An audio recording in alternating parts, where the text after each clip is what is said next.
atas benda kebaikan. Memanglah nanti kita akan jumpa zikir apa paling baik.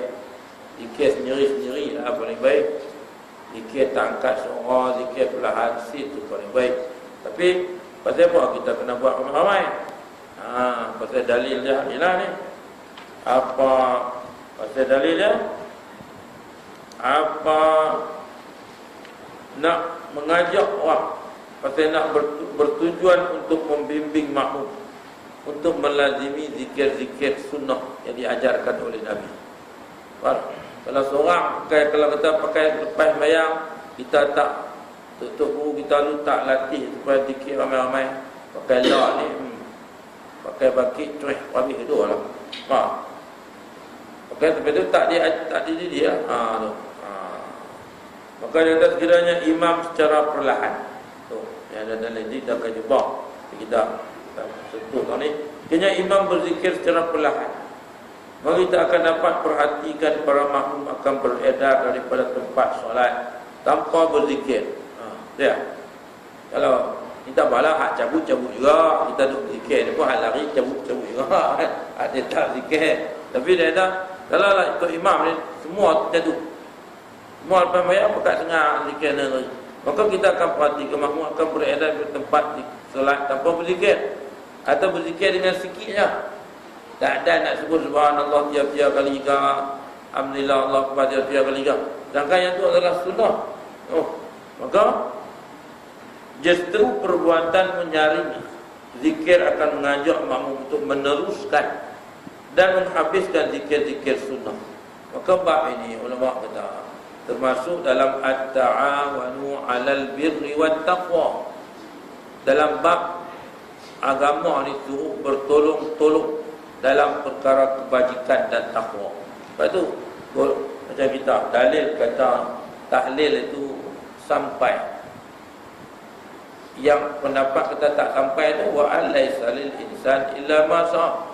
Tidak bagi manusia melainkan apa yang dia usaha. Dia mati tak ada lah, melainkan dia doa. Tapi kita ni nak tolong orang, maka ulama memakai dalil. Hak tak sampai tu hak dia lah, dia mati dah, tak sampai lah, pahala dia terputus dah. Ni hak kita buat ni bukan dia buat, kita yang buat. Betul tak? Kita buat nak bagi ke dia. Hak dia terputus lah, maksudnya dia mati lah. Tak ada lah. Ni kita yang hidup atas dunia ni nak bagi ke dia.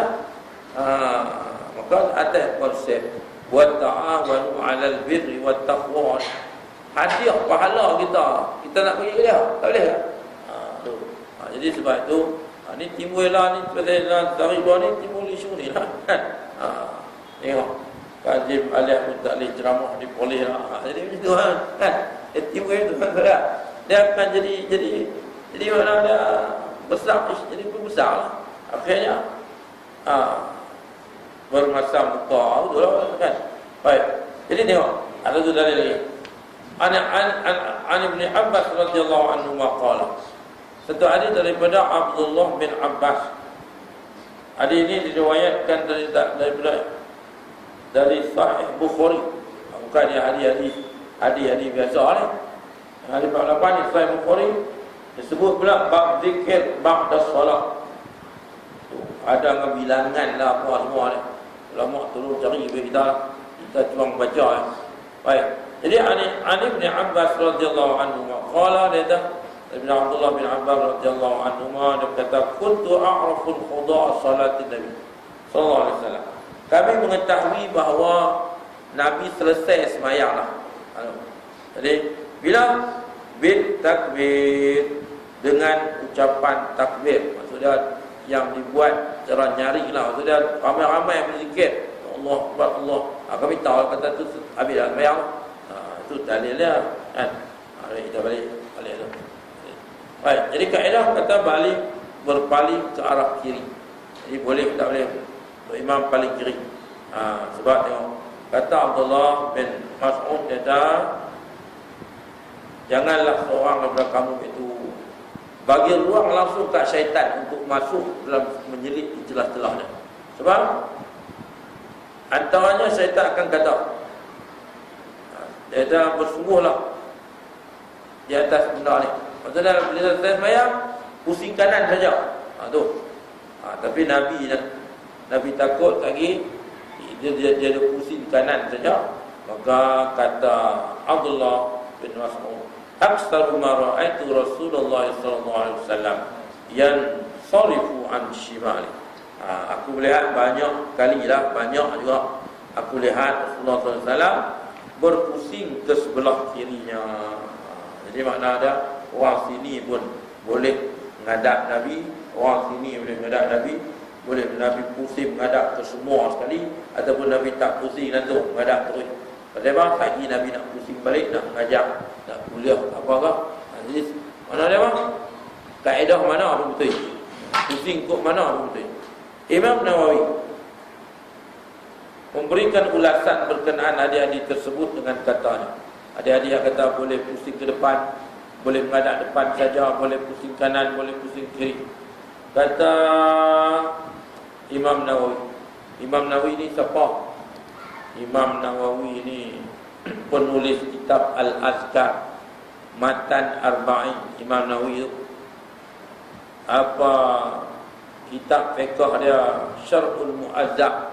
Kira kita pun tak boleh tarang macam tu kan. Jadi Imam Nawawi ni mazhab apa? Imam Nawawi ni mazhab Syafi'i. Orang tanya dia, ya tuan ni taraf mujtahid lah. Kalau kita buat pendapat sendiri pun tak salah lah. Tapi dia kata aku tak mau duk pergi penin lah. Tak lah, cukup lah. Cukup lah, ada ni pun cukup lah. Tak usah duk pergi orang penin-penin banyak-banyak. Jadi Imam Syam Nawawi pun ada mazhab. Tiba-tiba kita kata tak perlu bermazhab, boleh cukup-cukup mana pun. Todik lah kita. Tak todik lah kalau orang kata tak ada mazhab tu. Dia tahu mana, dia mengaji mana, baca daripada kitab awal asal boleh tak pun. Kita baca buku ada ni semua ditulis dalam mazhabnya. Sama kita ni semua buku kita ni semua mazhab Syafi'i lah. Jadi kalau pendapat kata tak perlu bermazhab ni, waktu tu tak todik yang maknanya kan, sombong lah kan. Baik. Jadi kata Imam Nawawi, anna Nabi sallallahu alaihi wasallam kana yaf'alu taratan ada wa taratan ada. Ada kala Nabi berpaling ke arah kanan dan ada paling ke arah kiri dah. Wa akhbara kullu wahidin bima taqada annahu al-aksar fi ma ya'lam. Maka Sayyidina Abdullah bin Mas'ud dan Anas bin Malik masing-masing memberitahu bahawa perbuatan yang paling banyak yang dilakukan oleh Rasulullah mengikut apa yang mereka tahu. Kata tadi apa? Abdullah bin Mas'ud kata, aku tengok Nabi banyak pusing belah kiri. Jadi tadi riwayat kata tadi apa? Anas balik kata, aku tengok Nabi pusing kanan. Jadi mereka memberitahu perbuatan yang i'tiqad, keyakinan yang banyak yang mereka tahu lah maksudnya, yang dipadu dengan Nabi itu dasarkan pengetahuan mereka. Padalla ala jawazihima. Maka hadis ini menunjukkan dalil bahawa ala jawazihima, di atas keharusan kedua-duanya. Mana dia dua-dua boleh, pusing kanan boleh, pusing kiri boleh. Wala qara'atan, dan tak ada larangan apa pun, tak ada makruh, tak ada tegahan apa pun. Fi wahidin minhuma, pada berpaling ke arah kanan atau kiri. Nak pusing ke mana pun pusinglah. Jadi mana dia? Ni dalil ni daripada ni. Kita tengok Nabi banyak pusing kiri. Ini ada pertengah. Jadi tak wala qara'atan, tak ada makruh apa, tak ada tegahan untuk pergi pusing ke mana pun kan. Jadi macam itulah juga kita nak duduk tahiyat akhir. Nak duduk macam tahiyat awal, salah tak? Tak salah apa. Jadi janganlah pergi kata kat orang duduk tahiyat akhir macam kita ni. Duduk macam apa tu? Orang Wahabi kata macam apa? Macam orang cacat duduk sengit tu. Jahat. Dia kata jahat tu. Dia boleh pergi kata orang duduk langkai Imam Syafi'i. Duduk macam kita ni. Cuma aja berpendapat daripada mazhab lain dia kata Nabi kita duduk tahiyat. Maka duduk tahiyat tu mengikut tafsiran mereka lah. Ada kata duduk rendah, kita Imam Nawawi, Imam Syafi'i kita ya pakai tu. Di mana ada mungkin ada ketika Nabi duduk di atas. Betul. Dalil kata, jadi duduk tahiyat bukan berdiri. Maksudnya duduklah, duduk macam tahiyat awal kan, duduk macam kita lapik kaki, lipat kaki sebelah kiri ke apa ke. Tiba-tiba mengatakan bahawa orang yang duduk tahiyat macam kita duduk ni macam orang cacat tengik sebelah. Oh, jahat macam tu lah. Susah lah jahat macam tu kan. Jadi bila jahat macam tu, payahlah sedar. Kalau kita tak mengaji, kita tak bahaskan kita abang ada mazhab apa tasawuf ni busuk lebih pada ayat logat. Baca kitab tu betul tentu ada tulis. Kitab tu kulit dia tulis Wahabi aja lah. Ya. Kulit dia tulis Wahabi dah. Yang baca Wahabi punya. Mana ada? Itulah. Takkan berani kata ke Imam Ghazali sesat pun. Kan? Takkan siapa kita nak berani kata ni tuduh macam tu lah. Takkan kalau nak kira ilmu ni kegemilangan dia zaman mana? Semua muncul ilmu-ilmu cabang ni zaman kerajaan Bani Abbasiyah, zaman Harun Ar-Rasyid, zaman tahun 156 256 Hijrah kalau kita mengaji dalam sejarah. Zaman keemasan ni zaman Harun Ar-Rasyid. Dia lah yang buat Baitul Hikmah. Zaman dia lah muncul anak dia Al-Ma'mun lah. Mereka ni lah ulama'-ulama'. Mereka ni lah khalifah-khalifah yang cinta ke ilmu. Zaman mereka lah terbit ilmu-ilmu ni. Hak dikatakan bid'ah ni. Segala ilmu ni semua terbit zaman mereka. Jadi kalau kita kata ilmu ni bukan zaman Nabi terbit 200 tahun. Dia bahaya lah. Bahkan semua itu bersumberkan daripada Nabi SAW. Baik. Jadi maka hadis-hadis ini dia menunjukkan bahawa harus dan tidak ada makruh apa-apa untuk berpusing ke kiri ke kanan. Wa mazhabuna, tengok kata Imam Nawawi kata, wa mazhabuna, mazhab kami. Mazhab kami apa? Iaitu mazhab Syafi'i. Imam Nawawi mazhab Syafi'i. Imam Ghazali mazhab Syafi'i. Tiba-tiba kita ni tak tahu mazhab apa. Tak payah mazhab apa, ikut suka kita pihak mana lah. Betul lah ada benda yang diputuskan oleh fatwa, tak apalah. Yang kita bayar fitrah dengan duit itu bukan mazhab kita, tapi fatwa putus kita sesuai dengan ni. Yang ni dah, yang ni fatwa putus lah. Tak sesuai untuk kita amalkan amalan lain selain daripada amalan mazhab Syafi'i lah. Amalan lain boleh diamalkan, tapi jangan disebarkan, betul-betul. Jangan kata orang tak betul. Tak tahu lah apa. Kita pun tak tahu apa cerita Mufti Negeri Sembilan sampai dia keluarkan keras macam tu lah. Mungkin dah berlaku macam-macam di sana kot. Sehingga perbuatan untuk membid'ahkan orang ni dah terlampau berat kot. Sehingga mungkin orang akhirnya jadi perpecahan ke apa ke. Maka jawatan kuasa fatwa, bukan dia buat keputusan seorang-seorang dia bukan orang macam nak lantik jadi mufti tu. Kalau tak hati usul fiqh, orang tak lantik jadi mufti kalau tak hati qawaid fiqhiyah, kaedah hukum, orang tak lantik jadi mufti betul dah. Mana ada nak jadi ahli fatwa tu, semua orang ada ilmu belakang. Dan dia pun tak keluar keputusan. Tapi dia jawabnya tu lah. Bukan abang kata haram, bukan abang kata talib muka. Tapi kita tak mau perbuatan amalan-amalan itu menyebabkan perpecahan kita ni. Apabila kita dah mengamalkan benda yang baik ni lama lah. Macam kita dah buat ni. Percaya di mana Jumaat, zikir ramai-ramai, tahlil apa semua ni. Kan? Baik. Jadi kata Imam Nawawi, wa mazhabuna, mazhab kami, mazhab Syafi'i, berpendapat annahu la karahata fi wahidin minal amrayni, bahwa tidak makruh berpaling pada salah satu daripada keduanya, yang ke kanan atau kiri. Lakin yustahabu, malah dia tak disunatkan, disunatkan pula. Walakin yustahabu, disunatkan hubbun ni adalah suka. Maka disunatkan disunatkan supaya an yansarifu fi jihati hajati. Disunatkan supaya berpaling ke arah hajatnya, ikut keinginan kau tu lah, ikut suka dia lah. Dia berhajat nak apa dia tengok puak belah kiri ni, nak tengok puak mana, puak ni main belakang, puak penuh, mungkinlah hajat dia nak tengok siapa dia belah kiri kan. Maka dia kata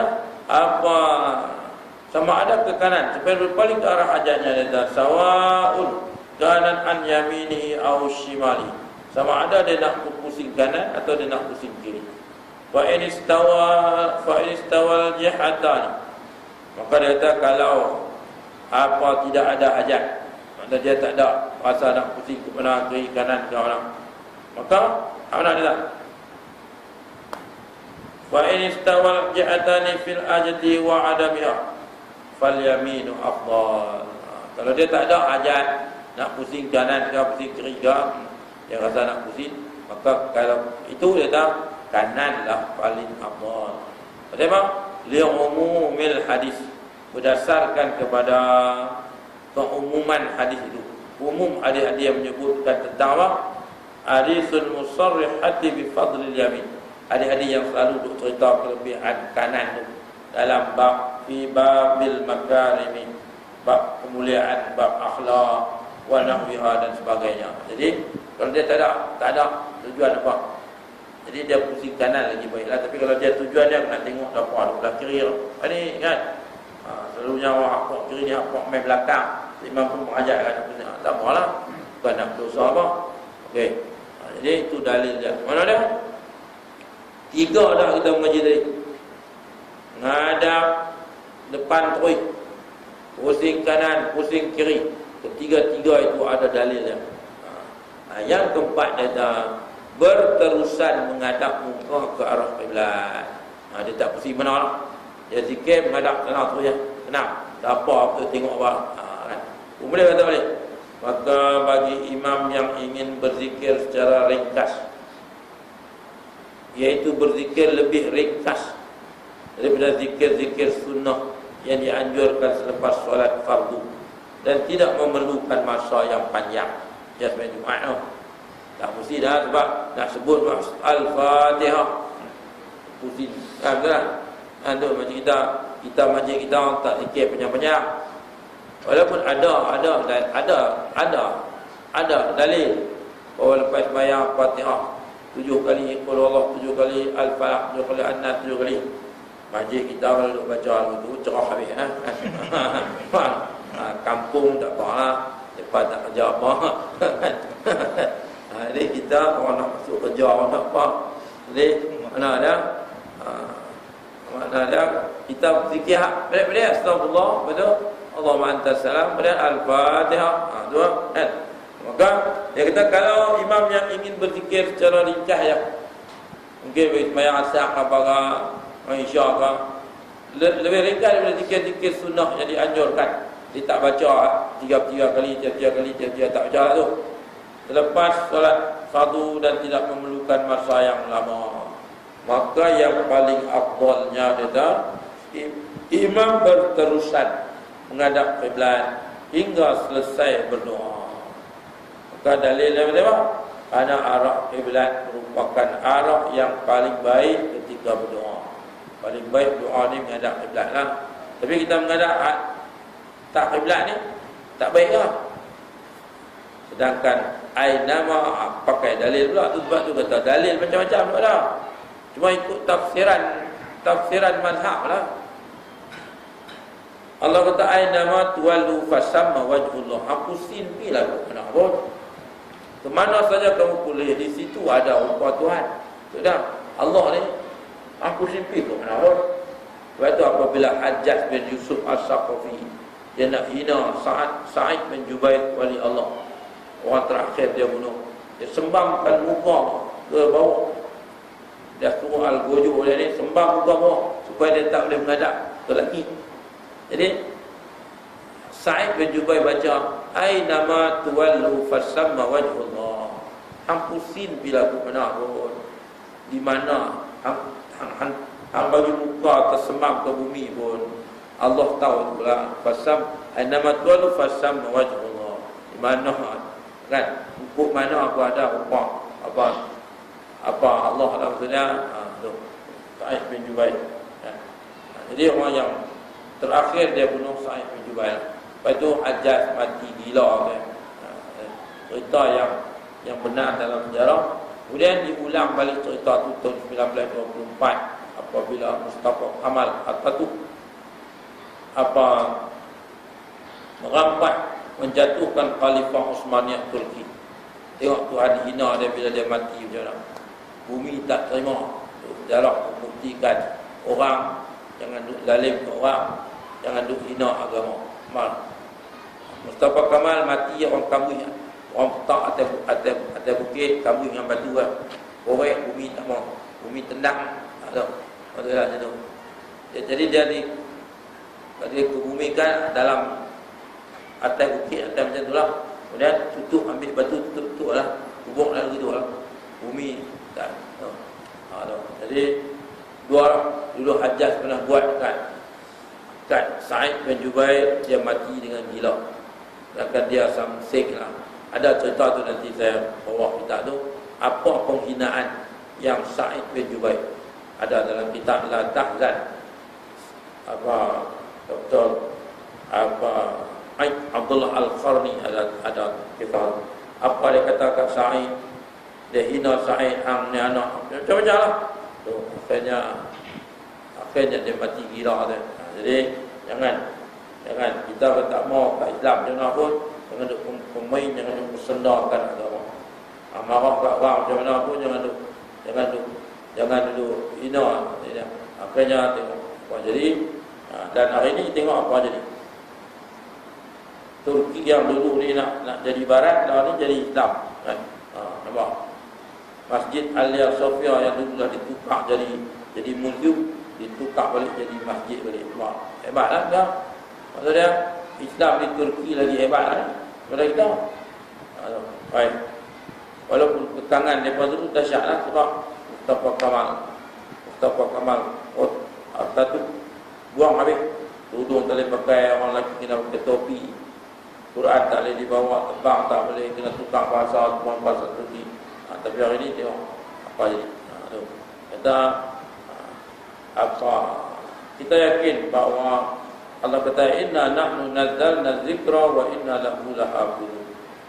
Allah kata kami yang turunkan peringatan zikir ni, nama lain Al-Quran. Wa inna lahu lahafizun. Kami lah akan jaga dia. Takkan Tuhan nak biar agama dia ni diinjak-injak, dipersenda, dihina dan sebagainya. Maka akan sampai Islam akan menang. Islam akan kembali berbilang. Lepas tu nak hemat aku. Baik. Jadi Imam Hafiz bin Hajar Al-Asqalani, dan sekiranya pendek tempoh demikian itu dia tak. Itu berzikir secara ringkas untuk terus berdoa. Maka imam hendaklah berterusan menghadap ke arah kiblat. Karena arah kiblat itu merupakan duduk yang paling baik dalam berdoa. Jadi dua kata Imam Ibn Hajar Al-Asqalani, kalau nak zikir tu ringkas pendek ya, tak payah pusing mana. Tak payah pusing mana, maka dia kena pusing ke depan tu ya. Baik. Jadi habislah 4 kaedah dalam zikir tu. Maka yang keempat dia dah. Yang keempat kita mengaji 3. Kita mengaji sapu muka lepas sembahyang. Satu. Yang kedua sebut alhamdulillah dulu. Lepas tu kita lepas assalamualaikum alhamdulillah dulu. Alhamdulillah dulu. Puji Allah dulu. Yang ketiga kedudukan pusing imam tu. Dan yang keempat kita memohon bantuan Allah untuk berzikir kepadanya. Yang apa kita nak sebut. Disunatkan juga bagi imam dan makmum, ataupun bagi siapa saja yang solat bersendirian. Tak kira kita sembahyang dengan imam ke, ataupun kita sembahyang sendiri-sendiri ke, supaya memohon bantuan daripada Allah untuk mengingati dan berzikir kepadanya setiap kali menunaikan solat. Maka lafaz yang dianjurkan oleh Rasulullah SAW ni, Allahumma inni ala zikrika wa syukrika wa husni ibadatik. Ini kita sebutlah. Kalau untuk imam baca Allahumma inni ala zikrika wa syukrika wa ta'atika wa husni ibadatik itu. Kalau kita seorang-seorang kita sebut Allahumma inni ala zikrika wa syukrika wa husni ibadatika. Dalilnya adalah, sumber dalilnya adalah wasiat Rasulullah SAW kepada Sayyidina Mu'az. Nabi pesan kepada Sayyidina Mu'az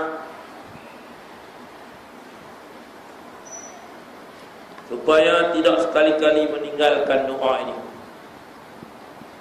Setiap kali apabila selesai menunaikan solat. Jadi kata Allahumma inni ala zikrika wa syukrika wa husni ibadatika ini ialah pesanan Nabi kepada Sayyidina Mu'az bin Jabal supaya jangan tinggal zikir pendek ya. Allahumma inni ala zikrika wa husni ibadatika. Allahumma inni ala zikrika wa syukrika wa husni ibadatika. Ya Allah, bantulah aku dalam berzikir kepada Engkau dan bersyukur kepada Engkau, dan perbaikkanlah ibadatku kepada Engkau. Jadi pasal apa? Pasal ini wasiat Nabi SAW kepada Mu'az bin Jabal supaya jangan tinggal zikir ni setiap kali selesai sembahyang. An Mu'az bin Jabal, daripada Mu'az bin Jabal, anna Rasulullah sallallahu alaihi wasallam akhadha bi yadihi wa qala. Kata Mu'az bin Jabal bahawa Nabi sallallahu alaihi wasallam memegang akan tanganku. Memegang tangan dia, lalu baginda bersabda, ya Mu'az, wallahi inni la uhibbuka. Wahai Mu'az, sesungguhnya demi Allah aku sangat sukakan kamu, aku sayangkan kamu. Kata Nabi kat Mu'az ni, Mu'az, aku sayangkan kamu. Mu'az bin Jabal ni siapa dia, tuan? Antara orang yang apabila Sayyidina Osman dia tulis 6 buah Quran tulisan tangan tu, salah seorang yang dihantar untuk pi baca Quran kat di Mekah, Madinah, dia ada 6 semua. Satu dihantar ke Mekah, Madinah, satu khalifah simpan, satu di Kufah, satu di Syam, satu di Baghdad tu. 6 Quran asai tu di tangan tu. Ada salah seorang yang diutuskan ialah Mu'az bin Jabal lah. Mana dia kalau nak hantar pi duk cerita baca Quran kat masyarakat negeri tak tahu lagi tu. Takkan dia nak hantar pura-pura macam kita ni. Betul tak? Dia hantar apa memang pakar semua lah. Dia Mu'az bin Jabal ni, Nabi pernah hantar dia, ya Mu'az, anak hukum Umar pun pernah hantar dia pergi jadi khalifah di negeri jauh lah daripada Madinah. Anak hukum Abah ni Mu'az bin Jabal, dia bukan orang biasa lah maksudnya kan, sahabat papat Nabi. Jadi Mu'az, Nabi pegang dia, wahai Mu'az, la inilah uhibbuka, aku sungguh sayangkan kamu lah. Lalu baginda berkata lagi, faqala usika ya Mu'az, aku berwasiat pesan kat kau wahai Mu'az, la tada'anna an duburi kulli salatin taqul, jangan lupa wahai Mu'az, jangan tinggalkan pada tiap kali lepas sembahyang hang ucap ni, fi dubur tu belakang lah, bukan punggung kan. Kita kata dubur tu punggung ada, dubur tu belakang. Jadi kita istilah dubur tu punggung lah, dubur tu bukan maksud di setiap selepas di belakang lah, maksudnya. Jangan hang lupa baca ni, fi duburi kulli salatin taqulu, lepas tiap sembahyang hang kata ni, apa dia? Allahumma inni ala zikrika, ya Allah bantulah aku dalam mengingatimu, wa syukrika, bantulah aku dalam bersyukur kepadamu, wa husna ibadat, dan berelokkanlah ibadat kepada Allah. Ni maksudnya Nabi pesan. Maknanya lepas sembahyang tu, assalamualaikum warahmatullahi wabarakatuh, alhamdulillahi lam taqitu. Alhamdulillah sebab doa tu awal yang kita baca. Sebut alhamdulillahi taqitu wa lam yakul lahu syarikun fil mulk wa lam yakul lahu waliyyun minadh dhulli wa kabir takbira. Allahumma inni ala dzikrika wa syukrika wa husni ibadatik. Tu. Jadi yang kelima, beristighfar kepada Allah Subhanahu wa taala. Barulah istighfar. Ketika bagi setiap orang yang menunaikan solat, sama ada imam atau makmum. Makmum pun bagi solat sendiri. Jangan duk cabut bangkit terus. Disunatkan baginya setelah membaca zikir-zikir yang lalu untuk beristighfar dan memohon keampunan kepada Allah sebanyak 3 kali. Jadi istighfar kemampuannya berapa kali? 3 kali. Ni kalau istighfar pun tak semayang pun. Ni tak mengamuk macam mana. Hari Ahad lepas menikah ada 3. Menikah pertama pukul 11. Patutnya 11 dua-dua. Baca khutbah sekaligus ya, tenang lah. Satu tu pukul 12 baru sampai. Tak apalah. Seorang tu tak apa, duk tengok nampak macam puan tu lah, nampak tu merek pun istighfar tak erti apa. Tu kata jangan duk sangka. Buat hak kita duk kata ni nampak cara pun istighfar elok pun. Hak nampak kemas ni dengan kereta kemas mai rumah, rupanya boleh tekat astagfirullahalazim. Kadulah nak sebut allazi la ilaha illa haram tak erti. Oh, tengok gaya kemas. Hak pukul 2 pula. Dah lah, pukul 2 haram tak main. Minta awal. Mereka yang minta awal, minta supaya main pukul 2. Tak apalah. Yang kita tu imam pelapang nasi je kan. Haram pukul 3 tak main. Suruh istighfar langsung tak tahu. Tu, ni bukan cerita rekaan dongeng ke apa. Langsung tak tahu. Bukan anak dia lah, adik dia. Wali tu abang. Tapi tak tahu lah tu. Bukan orang sini. Bukan orang Padang Serai lah. Maksudnya dia duduk di lain. Mai walikan. Mai walikan adik dia duduk Padang Serai. Tapi langsung tak tahu sebut apa. Jadi tuan-tuan bayangkan. Jadi saya pun rekah lah. Hang ni tak semayang. Dia tak semayang langsung lah. Mula tu kita mayang tak? Mayang apa kalau macam ni? Tak tahu apa? Mayang tak? Tak. Tak semayang apa langsung. Jadi tuan-tuan bayangkan ni. Kalau nak jadi wali istighfar tak erti. Tetap jumpa ni, jumpa macam ni ya. Ni maksudnya dia syarikat kita tak istighfar pun tak erti. Jadi orang tak istighfar ni macam orang tak mandi langsung lah. Kaedah istighfar ni dia macam orang mandi. Orang mandi, malam ada hadis Nabi kata, masih adakah kotoran seorang yang di depan rumahnya ada sungai dan dia mandi sehari 5 kali, masih adakah kotoran? Sebab dia tak ada maksudnya gambaran semayang tu macam tu lah. Semayang ni macam orang yang depan rumah dia ada sungai, dia mandi sehari 5 kali. Maksudnya kalau semayang sehari 5 kali, tentulah kalau semayang ikhlas, nak ada dosa apa. Ni kalau tak istighfar ni, tak minta ampun ke Allah ni, macam orang mandi tak sabun lah. Mandi tak sabun tak apa lagi, baik buat orang kata mandi kebau. Ni tak minta ampun dengan Allah ni, macam mana cerita. Sedangkan tengok ni, bagi setiap orang menunaikan solat sama ada imam dan makmum maupun bagi seorang yang sembahyang sendirian, disunatkan baginya setelah membaca zikir-zikir yang lalu untuk beristighfar dan memohon keampunan kepada Allah sebanyak 3 kali berdasarkan apa hadis riwayat Imam Muslim an Sauban, daripada Sayyidina Sauban qala kana Rasulullah sallallahu alaihi wasallam idzan sarafa min salati. Mungkin dia baca hadis ni ya kot. Apabila selesai bersembahyangnya, istighfar salasan, dia pun beristighfar 3 kali.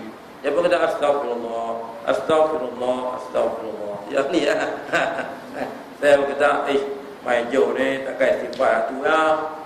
Lain tak tahu lah. Astaghfirullahaladzim alladzi la ilaha qayyum wa atubu ilaih. Doa lah.